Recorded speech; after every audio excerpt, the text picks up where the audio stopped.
Make a Baby with Us Part 1. Kung bago ka lang dito, welcome and hi, we are Kath and Jean. Nag-try kaming gumawa ng baby for almost 5 years. After countless of consultations, tests, 3 failed IUIs, nakapag-decide na kami na mag-next step na, which is yung IVF. Narinig namin yung Cattle Clinic nung na-meet namin si Eruption sa party noong 2024. Napili namin is yung Cattle Fertility Center QC kasi ito yung pinakamalapit sa amin, mga 10 minutes away lang. So madali siyang puntahan and balik-balik. Ayun, nagpunta kami for check-up. Doon namin tinanong lahat ng mga katanungan namin. Marami yon kapag nagsisimula pa lang kayo sa IVF. Pinabalik na lang din kami ng OB sa day 2 ng next cycle ko. Pagbalik namin, dito na nag-start yung medication and yung daily injection para mag-stimulate ng more egg. Hindi ko talaga ito kaya gawin ng ako lang. So, thankful ako sa husband ko dahil siya yung gumagawa nun for me. In between those days, bumabalik din kami for ultrasound para i-check kung ilan and yung size ng mga follicles. Pag ready na ang lahat, harvest day na.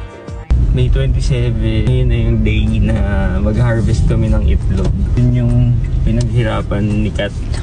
May injection na ng sunod-sunod na araw. Finally, nandito na tayo. Tatagpuin na natin ang dapat pagtagpuin. 11:30 yung schedule talaga ng harvest pero dapat nandun na kami sa clinic ng 11 a.m. Bawal daw malate dahil time sensitive yung gagawin sa kanya. Yung pinili ko for this harvest is yung walang sedation. Feeling ko kaya ko naman yung pain. Sabi nila tolerable naman. Today pala ng harvest. Bawal maglagay ng mga cosmetics, jewelry, nail polish. Andito na tayo guys.